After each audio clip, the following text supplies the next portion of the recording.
Hello दोस्तों, नमस्ते।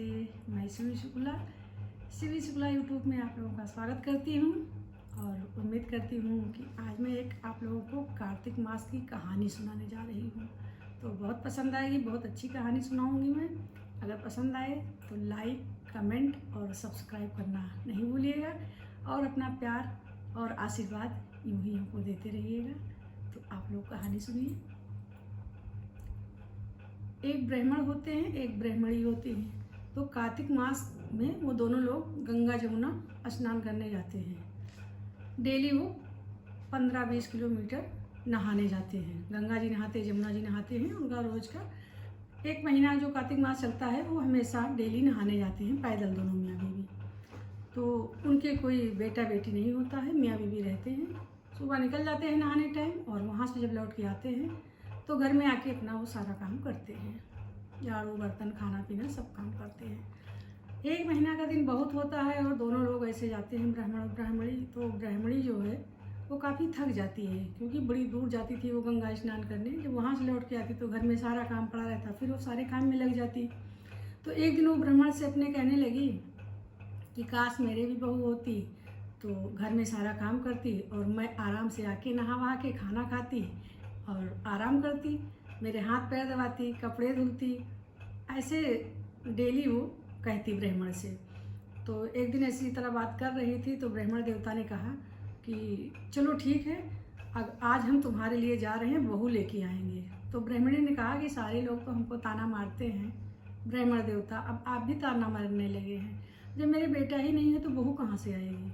तो ब्राह्मण देवता बोलते हैं कि नहीं, आज मैं जाऊँगा और गंगा जमुना माता से मैं बहू मांगूंगा, सारे देवी देवताओं से निवेदन करूंगा, प्रार्थना करूंगा कि मुझे एक बहू चाहिए।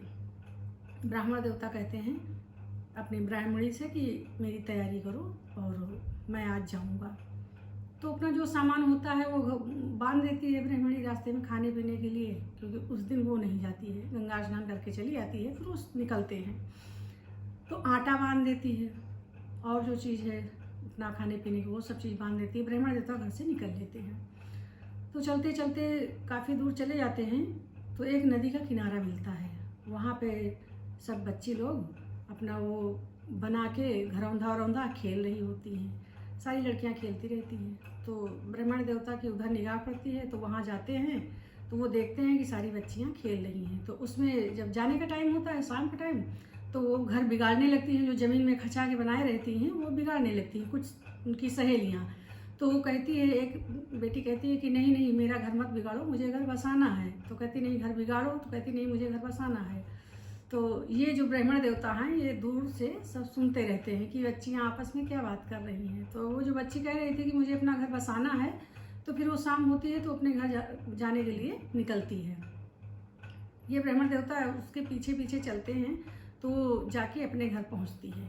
घर पहुंचती है तो देखती है कि ब्राह्मण देवता दूर पे खड़े हैं और उस लड़की से कह रहे हैं कि मुझे भूख बहुत लगी है और अपनी माँ से बोल दो कि मेरी 4 रोटी, मेरा आटा छान के मेरे लिए 4 रोटी बना दें। तो बेटी जाके अपनी माँ से कहती है कि माँ, एक ब्राह्मण देवता खड़े हैं बाहर, वो कह रहे हैं कि आटा छान के उनकी 4 रोटी बना दो।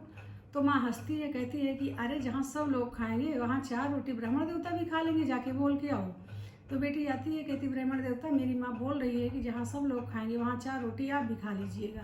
तो वो कहते नहीं, मैं ऐसे नहीं खाऊंगा, मेरा आटा खुद छान के और रोटी बनाए तुम्हारी माँ, तभी मैं खाऊंगा। तो बेटी जाके बताती है कि नहीं, वो ऐसे रोटी नहीं खाते हैं, जब उनका आटा छान के बनाओगी 4 रोटी तभी वो खाएंगे। तो वो कहते चलो ठीक है, अब जब ब्राह्मण देवता मान ही नहीं रहे हैं तो हम उनका आटा छान के और रोटी बना देंगे, वो खा लेंगे, जाओ आटा लेके आओ। तो वो आटा लेके आती है ब्राह्मण देवता का और छन्नी से छानती है उसकी माँ। तो देखती है कि जो चोकर निकलता है उसमें बड़े बड़े मोहरे हैं, सर्फी हैं, सब सोना चांदी के निकलते हैं। तो ब्राह्मणी की वो ब्राह्मण का जो आटा छानती है वो ये सोचती है कि ब्राह्मण देवता तो पैसे वाले बहुत हैं, क्योंकि इनके आटे में इतना हीरा मोती सब निकल रही हैं। तो वो सोचती है कि ये जो है पैसा वाले बहुत है। तो कहती है ब्राह्मण देवता से कि आप बहुत पैसा वाले हैं। तो कहते हैं कि नहीं, मैं पैसा वाला तो नहीं हूँ। तो कहते हैं कि आपके यहाँ जो बेटी जाएगी वो राज करेगी। तो ब्राह्मण देवता कहते हैं हाँ, राज तो करेगी। तो कहती है कि अगर आपको एतराज़ ना हो तो हम अपनी बेटी की शादी तुम्हारे लड़के के साथ कर दें। उसको क्या मालूम कि इनके बेटा है ही नहीं है। तो ब्राह्मण देवता कहते हैं कि झूठ बोलते हैं ब्राह्मण देवता, तो कहते हैं कि जो है अगर आपकी इच्छा है तो आप कर दीजिए। वैसे तो हमारे यहाँ भगवान का दिया सब चीज़ है, लेकिन एक वो है कि हमारा बेटा जो है वो काशी बनारस पढ़ने गया है, तो वो जो है नहीं घर पे। तो उसकी माँ कहती है बेटी की तो कोई बात नहीं है, जब आएगा तब आएगा ना, हम शादी कर देते हैं। तो ब्राह्मण देवता कहते हैं कि अगर आपको मंजूर है तो आप शादी कर लीजिए। तो वो शादी कर देते हैं और अपने नाते रिश्तेदार में सबसे बताते हैं, सब लोग सलाह कर लेते हैं, शादी कर देते हैं। लड़का अपना पढ़ना ही गया है, वो पहले ही बता देते हैं ब्राह्मण देवता। तो शादी करके ले आते हैं, बहू आती है घर में। फिर ब्राह्मण देवता अपने घर में आते हैं और अपनी ब्राह्मणी को आवाज़ लगाते हैं कि दरवाज़ा खोलो, देखो बहू आई है। तो ब्राह्मणी कहती हैं ब्राह्मण देवता से कि अरे बेटा है नहीं, बहू कहाँ से ले आई ब्राह्मण देवता। तो ब्राह्मण देवता कहते हैं कि अरे भाग्यवान, दरवाज़ा तो खोलोगी। ब्राह्मणी दरवाज़ा खोलती है तो देखती है एक सुंदर कन्या जो है, ज़्यादा उम्र नहीं थी, पहने ओढ़े बढ़िया दरवाजे पे खड़ी है। तो कहती है ये तुम्हारी बहू है। वो परछ वरछ के ले जाती हैं अंदर, बताती हैं कि ये तुम्हारी सासू माँ है, पैर वैर छूती हैं। तो बहुत अच्छे से रहती थी बहू, क्योंकि उसको बताया गया था कि उसका बेटा जो है ब्राह्मण का वो बाहर पढ़ने गया है। तो बहू अच्छे से रहने लगी, घर में खाना पीना बनाती और सारा काम करती। और ये जो ब्राह्मण और ब्राह्मणी थे, ये दोनों लोग अपना गंगा जमुना नहाने चले जाते। पूरा 1 महीना ये नहाते, सुबह चले जाते नहाने।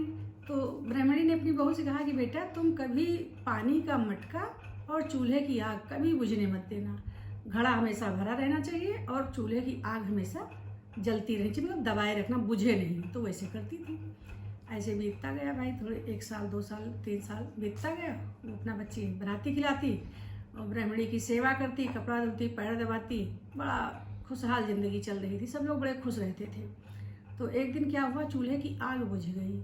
चूल्हे की आग बुझ गई तो और देखी कि मटके में पानी भी ख़त्म हो गया। तो वो दौड़ी दौड़ी पड़ोस में गई, डर के मारे कि वो सासू माँ ने कहा था कि कभी चूल्हे की आग बुझने ना पाए तो जाए दौड़ के मांग लाए।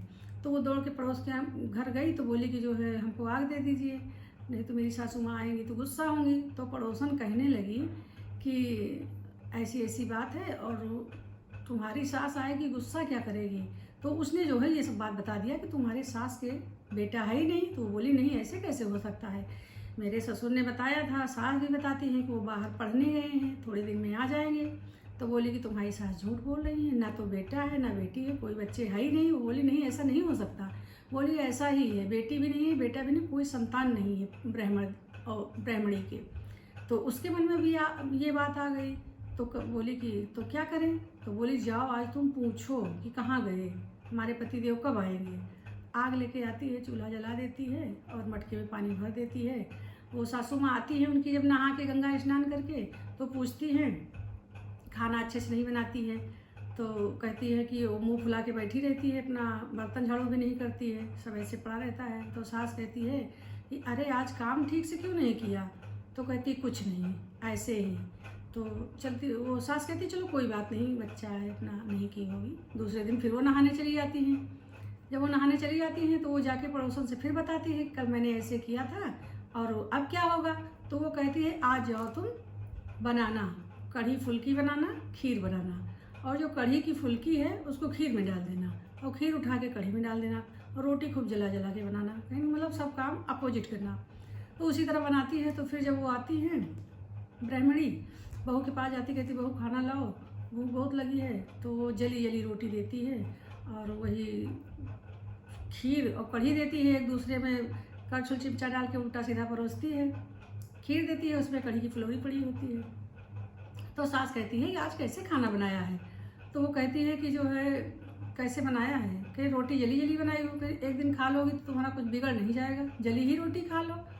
तो कहे कि ये कढ़ी ये खीर कैसे हो, कि सब अच्छा बना है, खा लो, इतना भी वो नहीं है। तो मतलब बेमन का बात करने लगी, लड़ने जैसे बात करने लगी वो।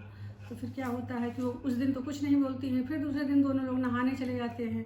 हाँ सॉरी, तो वो कहती है कि माता जी ऐसा है कि आज जब नहाने जाना तो हमको 7 कोठे की चाबी दे के जाना। तो वो कहती है चलो, पंडित से वो ब्राह्मण देवता कहते हैं कि ब्राह्मणी से कि दे दो, इसको चाबी दे दो, इसी का तो है, आज नहीं तो कल इसी का है। सातों कोठों की चाबी इसको दे दो, बहू को, ये खुश रहे। जब जाती हैं तो वो चाबी का गुच्छा पूरा दे देती हैं और अपना दोनों लोग नहाने चले जाते हैं। तो वो ब्राह्मणी चाबी दे के जब जाती है तो ये क्या करती है, फट से बाहर का दरवाज़ा बंद करती है, मेन डोर, और जो है जाके सब एक एक कोठा करके सातों कोठा खोलती है। एक कोठे में तो सब भरा है, खूब हीरा मोती जवाहर सब भरा है, किसी में अनाज भरा है, किसी में खाने का सामान भरा, सारे में सब भरा है। एक कोठे में क्या होता है, खूब बढ़िया मंदिर बना है, गंगा जमुना बह रही हैं और विष्णु भगवान की मूर्ति है, कार्तिक देव की है, शंकर, सारे भगवान एक कमरे में हैं। और वहीं पे एक चंदन की चौकी है, वहाँ पे एक बालक कंठी जप रहा है, पूजा कर रहा है, ध्यान लगाए। तो जब वो रूम खोलती है या जाती है तो लड़का पूछता कि तुम कौन हो? तो वो कहती है कि तुम कौन हो? तो वो कहती है कि मैं इस घर का मालिक हूँ, वो जो माता जी हैं मैं उनका बेटा हूँ। तो वो कहती है बहू कि नहीं तुम बेटे नहीं हो। तो वो कहती नहीं, बंद करो और जो है तुम जाओ। तो ठीक है, कहे जब माता जी आएंगी तब तुम आना बात करना हमसे। तो वो दरवाज़ा बंद करके नीचे चली जाती है। तो वो बताते हैं कि जब मैं उनका बेटा हूँ तो इसको विश्वास हो जाता है। तो घर में फिर आती है, खूब पूड़ी पकवान खाना पीना खूब अच्छे से बनाती है, बढ़िया से। सास आती है तो दौड़ के पैर वैर धोती है और कपड़ा वपड़ा धुलती है, खाना बना के खिलाती है, खूब अच्छे अच्छे पकवान अपने सास ससुर को खिलाती है। तो और कहती है कि माँ जी चलिए मैं आपको कुछ दिखाती हूँ। तो बोली क्या दिखाओगी? तो बोली चलिए दिखाते हैं। तो वो चाबी लेके कमरा खोलती है तो सब भरा भंडार दिख रहा है। तो उसको भी बड़ा ताजुब हो रहा है। फिर वो उस कमरे में जाती है जिसमें वो ब्राह्मण का बालक पूजा करता है, वो अपना ध्यान लगाया है भगवान में। तो देखती है वो ब्राह्मणी तो कहती है अरे ये कौन है, ये कैसे आ गया? तो पूछती है कि तुम कौन हो? तो वो कहता है कि मैं आपका बेटा हूँ। तो कहे कि मैं ही तो पढ़ने गया था। ब्राह्मणी से कहता है कि मैं ही तो पढ़ने गया था। तो बोली कि हाँ तो कब आए? तो बोली बस आज ही आए हैं। तो बड़े खुश होते हैं। तो भगवान की दया होती है, कार्तिक मास का फल उनको गंगा जमुना माता देती हैं, भगवान का सारा ध्यान करती हैं और दोनों मियाँ बीवी रहते हैं।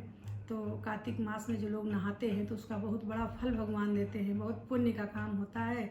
तो ब्राह्मण और ब्राह्मणी के दिल लौट आए, बेटा बहू मिल गया, बेटा बहू आपस में खुश रहने लगे और सब अच्छे से रहने लगे। फिर उनके पोता पोती घर में हुए, भगवान की कृपा से खुशियाँ ही खुशियाँ आने लगी।